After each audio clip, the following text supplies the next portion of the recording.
Welcome to Business Book Daily. Today I'm breaking down Little Red Book of Selling by Gitomer, a book about why great selling isn't about pressure, tricks, or memorized scripts. It's about trust, value, confidence, and becoming the kind of person customers actually want to buy from. I'll cover the big idea, the practical business lesson, and 3 sharp insights you can use right away. Let's get into it. But first, a word from our sponsor. Want to sell more without adding fixed payroll? A lot of smart operators hire commission-only reps, experienced sellers who get paid only when they produce results. If that sounds like a smarter way to scale, post your opportunity at commissiononly.com. Thousands of motivated reps are actively looking for performance-based roles right now. Commissiononly.com. Today's book is Little Red Book of Selling by Gitomer. Gitomer is a sales trainer, speaker, author, and business educator known for teaching practical selling, customer loyalty, and personal branding. His core argument is simple. People don't like being sold, but they do like buying from someone they trust. That's what makes this book useful. A lot of sales advice focuses on closing techniques, scripts, pressure, objection handling, and ways to push someone toward a yes. Gitomer takes a different angle. He argues that selling starts before the close. It starts with credibility, preparation, attitude, usefulness, and the customer's belief that you actually understand what they need. The practical lesson is this: selling isn't something you do to people. It's something you earn with people. Buyers don't care as much about your pitch as you think they do. They care about whether you understand their problem. They care about whether you can help them make a better decision. They care about whether you'll follow through after the sale. They care about whether trusting you feels safe. That means the salesperson's attitude, questions, knowledge, confidence, and follow-up all matter. One of the biggest ideas in the book is that people buy from people they trust. A customer may like your product, but trust lowers fear. It makes the decision easier. It helps the buyer believe that you're not just trying to win the deal, but that you actually care about the result they're trying to get. Trust doesn't come from saying, "Trust me."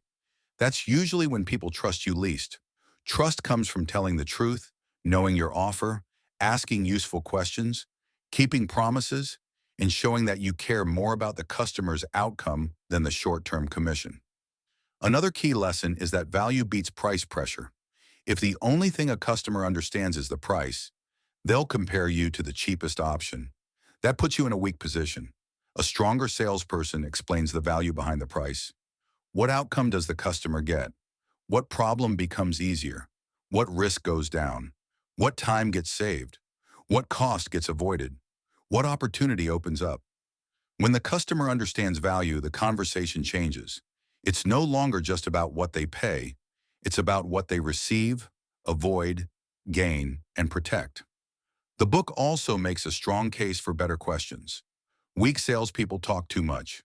Strong salespeople ask better questions and listen closely. That matters because the customer's real buying reason often isn't obvious at first.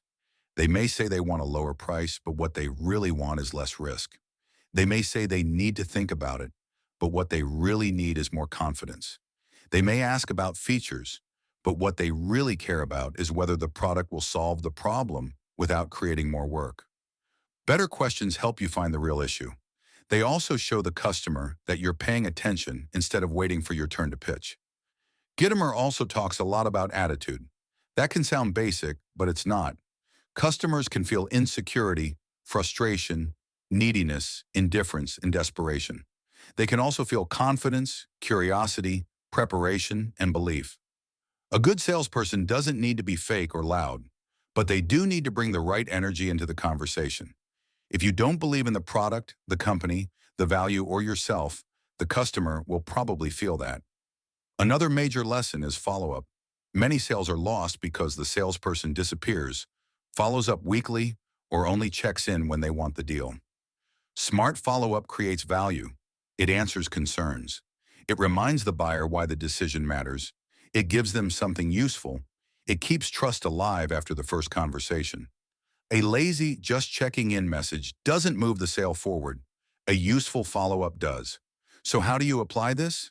Start by improving preparation before every sales conversation. A salesperson should know the customer's business, likely problems, decision factors, and possible objections before the call starts. Preparation shows respect. It also makes the conversation sharper because the salesperson doesn't waste time asking basic questions they could have answered before the meeting. Next, look at how your team explains value. If your salespeople mostly talk about features, packages, prices, or company history, they may be making the buyer do too much work.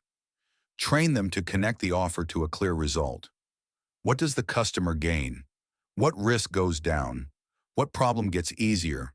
What cost gets avoided? What opportunity opens up? Then improve the questions your salespeople ask. Replace generic questions with questions that reveal the real buying reason. Ask what the customer has already tried. Ask what's not working. Ask what success would look like. Ask what waiting is costing them. Ask what would make the decision feel safe. Better questions make customers feel understood. They also keep salespeople from guessing. After that, review your follow-up process. Don't let follow-up become a weak reminder that you want an answer. Every follow-up should give the customer something useful, such as a clear next step, a helpful example, a summary of the problem, a relevant proof point, or a reminder of the value they said mattered. Follow-up should move the decision forward, not just poke the buyer for a response. Then build credibility before the sale. Share useful ideas. Teach prospects something helpful. Collect strong proof. Improve testimonials. Make your sales team more visible as trusted experts. Customers are more likely to buy when they already believe the salesperson understands the problem. Also, train your team to handle price without panic. If a customer says the price is too high, don't rush into discounts. First, make sure the customer understands the value. A price objection often means the buyer doesn't yet see enough reason to choose you. Discounting too soon can weaken trust and make your original price look inflated. Finally, make sales a long-term relationship skill, not a one-time closing trick.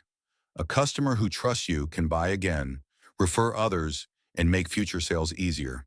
A customer who feels pressured may buy once and disappear. Gitomer's bigger lesson is that sales greatness comes from becoming valuable before asking for the order. Now here are 3 insights worth sharing. First, the best salespeople don't win because they pressure harder. They win because customers trust them, believe them, and see clear value in the decision.